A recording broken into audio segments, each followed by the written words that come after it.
Ya, teman-teman semua, selamat datang kembali ke channel ini. Teman-teman, di channel ini kita udah pernah bahas ya, banyak hal tentang silent treatment yang dilakukan oleh seorang narsistik.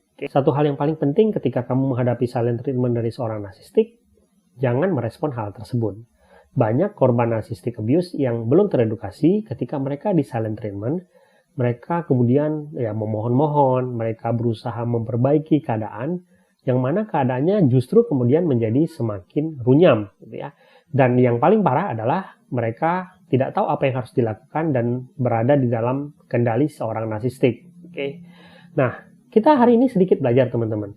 Ketika misalnya kamu tidak merespon silent treatment yang dilakukan oleh seorang narsistik, sebenarnya apa sih yang ada di dalam pikiran si narsistik tersebut? Ya, artinya adalah ketika kamu misalnya diam, tidak merespon ya silent treatment yang mereka lakukan, apa sebenarnya yang mereka rasakan? Satu hal yang harus saya ingatkan kepada teman-teman bahwa ketika kamu tidak merespon silent treatment yang dilakukan oleh seorang narsistik, itu dasarnya itu adalah karena kamu sudah tahu bahwa kamu tidak akan memasuki drama yang diciptakan oleh mereka.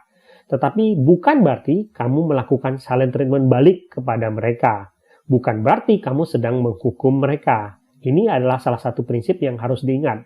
Karena silent treatment itu siapapun yang melakukan, itu bukanlah sesuatu yang sehat.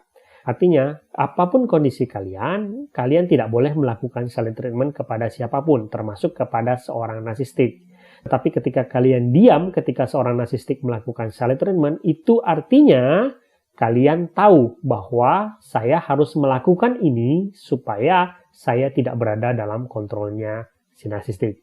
Bagi yang sudah teredukasi, mungkin sudah mengetahui hal ini. Tetapi ada kalanya, orang-orang yang belum teredukasi bisa saja juga tanpa sengaja berhasil merespons seorang narsistik dengan keheningan. Artinya begini, mungkin ada dari kalian tuh yang sudah lelah menghadapi drama-drama silent treatment dari si narsistik.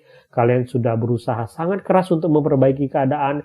Kalian sudah lelah untuk memohon-mohon, kalian sudah lelah untuk menjelaskan segala sesuatu, kemudian sampailah kalian pada titik di mana, oke, ini semua sudah cukup, saya tidak akan meladeni lagi dramanya kamu. Dan ketika dia melakukan hal tersebut, si narsistik justru menjadi kebingungan. Dan inilah yang dirasakan oleh seorang narsistik ketika kamu tidak merespon sama sekali silent treatment yang dia lakukan. Oke? Satu hal yang harus kalian ingat adalah, seorang narsistik suka melakukan silent treatment kepada orang lain. Tetapi ketika orang lain membalas dengan keheningan, itu akan membuat dia kebingungan. Kenapa? Karena artinya dia tidak memegang kontrol. Oke. Jadi yang pertama, ketika kalian merespon silent treatment yang dilakukan oleh seorang narsistik dengan keheningan dan tidak melakukan apa-apa, itu membuat mereka kehilangan kontrol. Bagi seorang narsistik, kontrol adalah segalanya. Ketika dia kehilangan kontrol, dia akan sangat menderita. Ketika dia melakukan silent treatment kepada kamu, dia memegang kontrol, dia bisa membuat kamu menderita. Itu membuat dia bahagia. Tetapi ketika kamu tidak merespon silent treatment-nya dia, dan membalas dengan tidak melakukan apapun, itu membuat dia sangat bingung dan membuat dia langsung kehilangan kontrol. Dan itu sangat-sangat membuat seorang narsistik itu menderita. Bagi dia, saat itu juga kendali dia di atas kamu itu menjadi tidak berfungsi. Dan tentu saja itu akan membuat seorang narsistik mengalami hal yang kedua, yaitu kemarahan. Bagi seorang narsistik, apapun yang membuat dia kehilangan kontrol itu pasti akan membuat dia panik dan akan membuat dia marah. Dia marah karena dia tidak tahu harus melakukan apa. Karena itulah, biasanya ketika kalian tidak merespon silent treatment yang dilakukan oleh seorang narsistik, kemarahan dia akan meledak dan dia kemudian akan berusaha memprovokasi kamu sekuat mungkin. Dia akan berusaha melontarkan tuduhan-tuduhan tidak berdasar, dia akan berusaha menggerakkan flying monkey-nya dia akan berusaha menyebarkan rumor-rumor, semuanya supaya kamu itu merespon. Ketika kamu merespon, artinya dia kembali memegang kendali. Itulah kenapa pentingnya kalian untuk memegang kendali diri kalian untuk tidak bereaksi apapun ketika kalian diprovokasi seorang narsistik. Nah, ketika kamu misalnya tidak berhasil diprovokasi oleh seorang narsistik, dia menjadi apa? Ya, dia menjadi hal yang ketiga, yaitu ya tidak berdaya. Sesimpel itu sebenarnya. Si narsistik kehilangan kontrol, mengalami kepanikan, merasakan kemarahan, berusaha merebut kembali kontrol, tetapi dia tidak berhasil. Dan ketika dia nggak punya kontrol, dia menjadi tidak berdaya. Ini sesuatu yang sangat-sangat dihindari oleh seorang narsistik. Narsistik sangat benci kehilangan kontrol dan sangat benci ketika dia merasa diri dia itu tidak berdaya.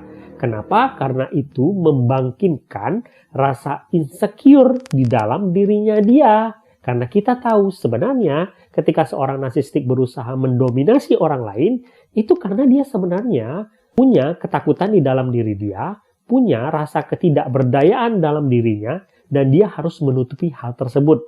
Dan ketika dia merasa tidak berdaya akan reaksinya kamu, itu membangkitkan rasa insecure dia.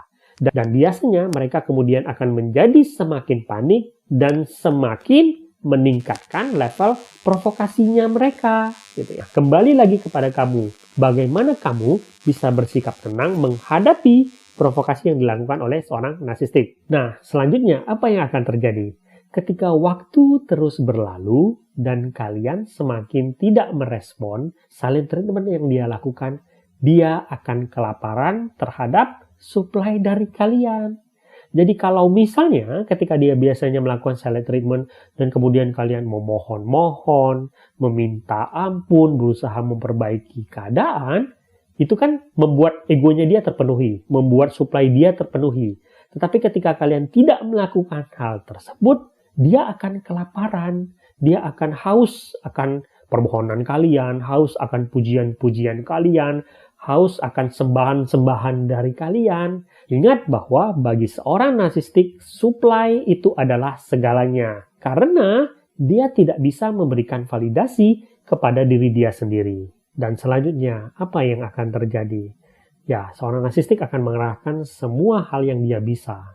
Dia akan melakukan love bombing, dia akan melakukan smear campaign, dia akan melakukan guilt tripping, apapun supaya kalian itu terpancing untuk kembali berinteraksi dengan dia.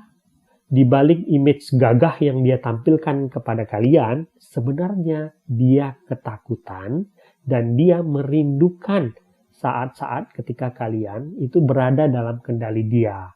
Dia merindukan saat kalian memohon-mohon kepada dia atau berusaha memperbaiki keadaan dengan menempatkan dia dalam posisi di atas. Tetapi ketika kalian tidak memberi respon dan membalas itu semua dengan diam, dia kehilangan segala-galanya. Jadi sebenarnya simple teman-teman.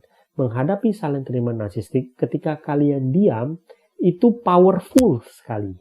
Hanya saja tantangannya itu adalah bagaimana kalian itu tetap tenang dan tidak terprovokasi ketika dia melakukan segala pancingan untuk mendapatkan reaksi dari kalian. Kalau kalian bisa melakukan hal tersebut, kalian nggak perlu melakukan segala macam hal untuk mendapatkan kembali kontrol di dalam hubungan kalian. Ingat aturan ini, ketika kamu bisa diam dan tenang ketika seorang narsistik melakukan silent treatment kepada kamu, saat itulah kamu mengambil kembali kontrol dalam kehidupan kamu. Semoga video ini berguna. Sampai jumpa di video selanjutnya.